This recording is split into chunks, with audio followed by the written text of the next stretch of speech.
अस्सलाम वालेकुम, कैसे हैं आप सब? आई होप आप सब बिल्कुल ठीक-ठाक होंगे। तो ये कल का मेरा व्लॉग है, मतलब कल जहाँ पे मैंने व्लॉग एंड किया था वहीं से उसके बाद से मैंने व्लॉग स्टार्ट कर लिया था। और यहाँ फ्रिज के नीचे छोटे बच्चे जो हैं बिनी के, वो फ्रिज के वाइज नीचे वाले घुस कर दोनों सोते भैया हैं। फ्रिज के नीचे से निकाला है। वो मैडम किधर है? वो मैडम को भी दिखाओ, सुबह से सो रही हैं। नहीं, अभी फीड कर रही थी तो अभी सोई है। अच्छा, फीड कर चुकी है। इनकी मदर किधर है? मैंने उसको अंदर किया क्योंकि मैं कुकिंग कर रही हूँ। ये बंद कर दो।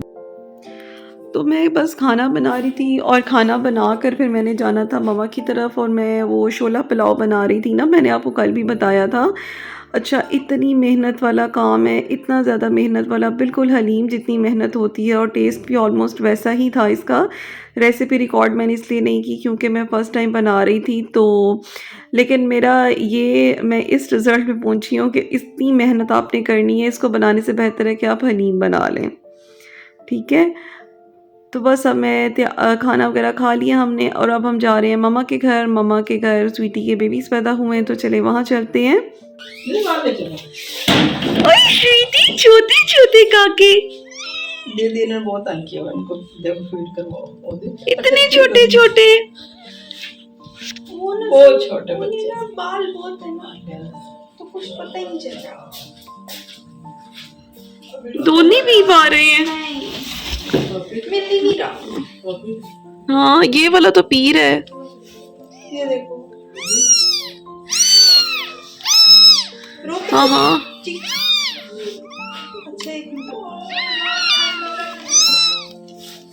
माशाल्लाह माशाल्लाह, स्वीटी के 4 बच्चे पैदा हुए थे। और स्वीटी कौन है? स्वीटी मम्मा वगैरह की कैट है, और ये भी मफ़िन की बेटी है, और हमारी हेज़ल की, साशा, मिनी, मैक्स की बहन है ये छोटी।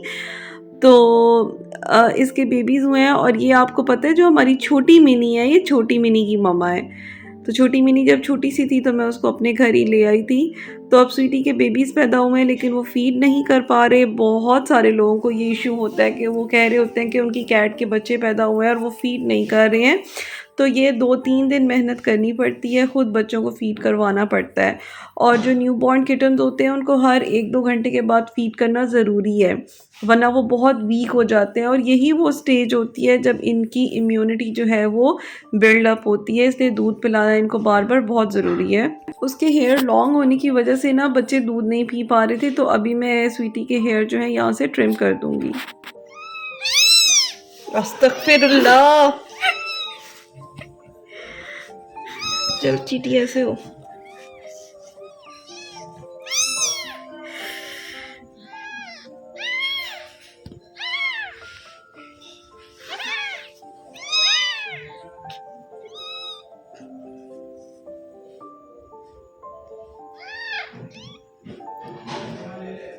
कोई ना, पी रहे, 2-2 पी ले ना, जैसे अब ये 2 पिए साइड पे, जब फिर 2 और पी लें, फिर भी बहुत वो है। वाला भी पी रहा ना? नहीं वो नहीं पी, वो ये भी और ये दोनों पी रहे हैं, अब उसने छोड़ दिया।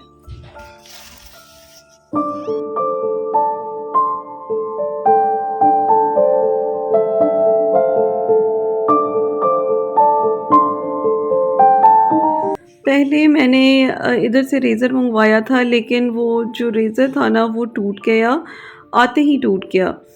तो फिर उसके बाद फिर हम लोगों ने सोचा कि इसी तरह से ट्रिम करने हैं। फिर मैं सीज़र से इसको कर रही थी और सीज़र से बहुत इजी है ट्रिम करना, बस ध्यान से करना है कि कैट की स्किन ना कट जाए। मैं स्किन से काफ़ी ऊपर बस बालों को ना हाफ इंच जितना छोड़कर तो मैं ट्रिम किए जा रही हूँ, ताकि ज़रा जो है ना इसके निपल्स जो हैं वो थोड़े से विजिबल हो जाएं और बच्चों को फ़ीड करना आसान हो जाए, क्योंकि ये इतने छोटे बच्चे होते हैं, नज़र तो इनको आता नहीं है, ये स्मेल करके ही दूध तक पहुँचते हैं। तो इसलिए ट्रिम कर देने से बच्चों का पीना ईज़ी हो जाता है। और 4 बच्चे हैं तो इसलिए इनके लिए थोड़ी सी प्रॉब्लम भी है, क्योंकि हर किसी को हर वक्त फीड नहीं मिल पाती है। तो इसीलिए इनको आप ट्रिम करके आप अपनी कैट को भी ऐसे ट्रिम कर दिया करें जब आपकी कैट बेबीज़ डिलीवर करती है। तो इस तरह से बहुत इजी हो जाता है न्यू बॉर्न किटन के लिए कि वो दूध आराम से पी सके। स्वीटी आराम से हम लोगों से ट्रिम करवा रही थी, तो इसको बस अब ट्रिम करते हैं और बस फिर इसके बाद फिर मैं घर चली जाऊंगी। काफ़ी टाइम हो रहा था, तो फिर आपके साथ मैं घर जाके मिलूंगी। और अगर आपको खुद ट्रिम ना करना आए तो आप इसको फिर किसी वेट के पास भी लेके जा सकते हैं, डॉक्टर से भी ट्रिम करवा सकते हैं अपनी कैट को। लेकिन घर में बहुत इजीली हो जाती है ये सब चीज़ें। बस आपने जो फर्स्ट एड बॉक्स बनाना है ना, उसके अंदर आपने एक छोटी सीज़र और एक रेज़र भी लाजमी रखना है, क्योंकि कैट के लिए कभी भी इन चीज़ों की ज़रूरत पड़ जाती है। रात के 12 बज रहे हैं। जेनी, नहीं, मेरे कपड़े गंदे करोगी आप मेरे कपड़े गंदे करोगी। हाँ जी, क्या बात है जेनी? जेनी को फुज़ैल ब्रेड देने लगे, कितनी खुश हो रही है। हाँ ये आज कुछ मिला नहीं तो यही दे रहा हूँ। ये भी कुत्ते बड़े शौक से खाते हैं। ये पूरी ब्रेड हम देंगे। ये सूजी और जेनी दोनों के लिए। अच्छा, कभी कभी हमें ना, वैसे तो हम इनके लिए वो पंजे वगैरह ले आते हैं, लेकिन जब वो ना मिले तो हम लोग इनको फिर ब्रेड दे देते हैं पूरी। अच्छा, लोग पूछते हैं कि कैट्स को पंजे देने चाहिए। बिल्कुल भी नहीं देने चाहिए। कैट्स को बिल्कुल भी पंजे और जो चिकन हेड्स होते हैं जिनको सिरियाँ कहते हैं, कभी भी, या गर्दनें जो होती हैं, कभी भी नहीं देनी चाहिए। अगर आपने मारना है तो 100 बिस्मिल्लाह दे दें। बाज़ अब तो सिरियाँ बिकती भी हैं, वो तो अपने बिल्कुल भी नहीं देनी ना, तो उसमें तो पॉइजन होता है, सारा जहर होती है, तो सारी की सारी उसमें हड्डियाँ होती हैं। अब सर्दी आ गई है ना, अब चिकन वालों से पंजे भी नहीं मिलते हैं, लोग ले जाते हैं, क्योंकि लोग पंजे पका कर खाते भी होते हैं ना, तो इस टाइम तो मिलते भी नहीं है वो। जेनी नाराज हो गई हो?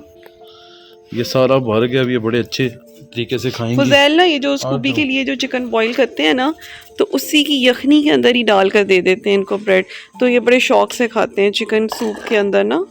ये एक इसकी मम्मा का और एक इसकी। सूजी, आ जाओ, खाओ जेनी। चलो ये तुम खाओ। आओ जैन। सूजी को भूख ही नहीं लगी हुई है। इनको ना लोग भी खिला देते हैं। सूजी की पास रखना पड़ता है।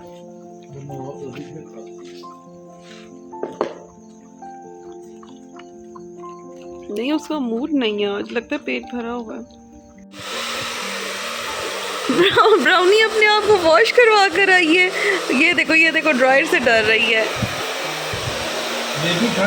ड्राई करना बेबी को जरूरी है ना।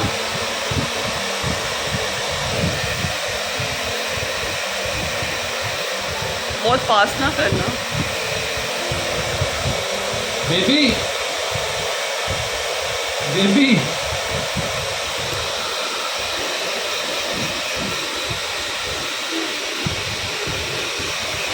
और ब्राउनी को हमने क्यों वॉश किया है, क्योंकि ब्राउनी का फिर से पेट ख़राब हो गया है, फिर से थोड़ा डायरिया हो रहा है, तो ये रहती ही बीमार है, बहुत बीमार रहती है। इसका नाम चाहे हम ब्राउनी रख लें चाहे मुआज़ा रख लें, ये है ही वीक बच्ची ना।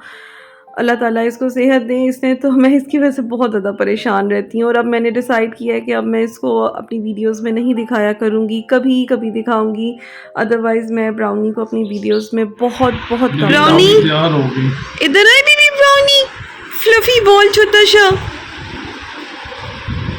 रेडी? जुबान पता नहीं क्यों निकल आती है भाई, एची निकल आती, एची एची। अब नीचे भागेगी।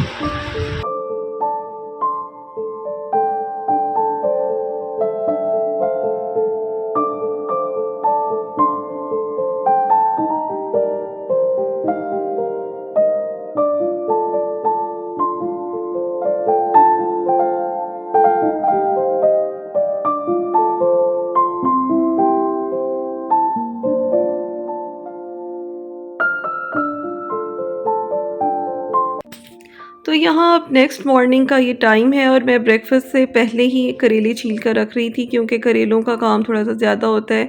मैंने इसको इसलिए छील रही थी कि छील कर इसको बस काट कर नमक लगा के रख दूँगी, थोड़ी देर पड़े रहेंगे तो इसकी कड़वाहट ख़त्म हो जाएगी और उसके बाद फिर हम लोग ब्रेकफास्ट वगैरह करेंगे। और कोई काम नहीं किया, अभी सफाई भी नहीं स्टार्ट की थी, तो सबसे पहला काम ही मैं ये कर रही थी। और आप लोग सोचते होंगे कि ये मेरा व्लॉग हाफ़ डे मैं एक दिन पहले का दिखाती हूँ और हाफ़ डे नेक्स्ट डे का दिखाती हूँ। तो असल में मेरी एक रूटीन इस तरह से बनी हुई है ना, क्योंकि जब मैं व्लॉग अपलोड करती हूँ तो वो दोपहर हो चुकी होती है, इवन शाम हो रही होती है जब मेरा व्लॉग आता है। फिर उसके बाद से जो रूटीन होती है और नेक्स्ट टाइम व्लॉग अपलोड करने तक जो कुछ मैं कर रही होती हूँ, तो वो मैं फिर एक ही दिन में आपको एक ही व्लॉग में पाइल अप करके दिखा देती हूँ। अब बस मैं किचन में आ गई हूँ और देखें करेलों से ज़्यादा तो उसका गंद निकल आया करेलों का। खैर है, बस करेलों को मैंने नमक लगा कर तो मैं इसको बस रख दूँगी कुछ देर के लिए, कुछ घंटों के लिए रखूँगी, 2-3 घंटों के लिए, और उसके बाद मैं फिर आराम से खाना बना लूँगी इसका। और हम लोग जो हैं ब्रेकफास्ट इतना जल्दी नहीं करते, कभी कभी हम लंच करते हैं, अदरवाइज़ हम लोग 2 दफ़ा ही खाना खाते हैं। तो फिर मैं इसको देखूँगी कि शाम को ही मैं बनाऊँगी। और अब बस बना लेती हूँ साथ में चाय, ताकि ब्रेकफास्ट की तैयारी करें और फिर उसके बाद मैं अपनी क्लीनिंग कर लूँगी।